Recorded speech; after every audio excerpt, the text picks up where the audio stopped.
You live somewhere with more salt and sugar available to you right now than any human in history has ever had access to. A convenience store 2 minutes away, a cupboard already stocked, both sitting there, cheap, endless, waiting. And yet, your brain still reacts to both like they are rare, urgent, worth chasing down immediately, the way it might react to something you could easily miss out on forever. That mismatch should strike you as strange. Why would a brain treat something infinite like it is scarce? Most people assume this is a modern weakness, a lack of discipline, a diet gone wrong, something to fix with more willpower. That story feels obvious, so almost nobody questions it. It happens to be backwards. The craving mechanism itself is not modern at all. It is older than agriculture, older than cooking, older than most of what you would call civilization, running on rules written for a world that no longer exists. Start with sweetness. Julie Mennella and her colleagues at the Monell Chemical Senses Center have spent years studying taste preference in newborn infants, hours old, before any learning could possibly have taken place. Every study finds the same result. Newborns already prefer sweet tastes over every other option offered to them. Nobody teaches an infant to like sugar.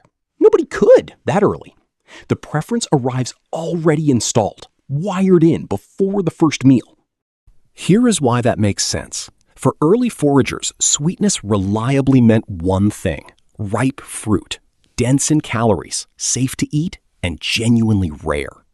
A body that lit up with reward every time it found something sweet was a body more likely to seek out real nutrition in an environment where nutrition was hard to come by.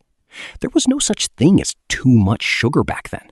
Overconsumption simply was not possible, so no internal brake was ever built. Why would evolution build a limit for a problem that never existed? Salt runs on a different mechanism, and it gets stranger. Derek Denton, working out of the University of Melbourne, spent decades documenting something researchers now call innate sodium appetite, a physiological drive for salt that shows up even in animals raised with no prior exposure to salty taste at all. Not learned, not acquired, present from the start, the same way the sweetness preference is. Sodium is essential for nerve signaling and muscle function. Your body cannot produce it on its own. It has to come from outside, from food or water. And for most of human history, away from oceans or specific mineral deposits, it was genuinely difficult to find. So the brain evolved a shortcut. Call it the scarcity reflex. Any hint of salt gets flagged as urgent and worth pursuing, immediately, without negotiation, without weighing whether you actually need it right now. Not because salt is dangerous to have too much of in that ancestral setting, but because in that setting, having too much of it was never a realistic possibility to plan around. Scarcity made the reflex efficient. It never had to be careful because carelessness was never punished. Both systems were built for the same kind of world, one where craving and overconsumption were never in conflict. You could not overeat sugar in an environment with almost none of it. You could not overdose on salt when finding any at all took real effort just to locate. Neither system needed an off switch, so neither one ever developed one. Nobody flipped a switch when the environment changed around it. The wiring simply kept running the only program it has ever known, unaware that the conditions it was built for disappeared a very long time ago. Think about how lopsided the timeline actually is. Salt has been traded and mined for thousands of years, but it stayed labor-intensive and regionally scarce enough that entire trade routes, taxes, and economies formed around moving it. Sugar stayed a genuine luxury item for most of history, restricted to those who could afford it. Both only became cheap enough for daily, unlimited access within the last 2 centuries, once industrial extraction and mass production caught up.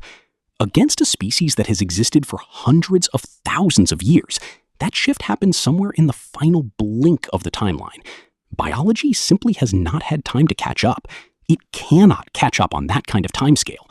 Evolution does not work in decades. It works across thousands of generations, and the environment changed inside of one.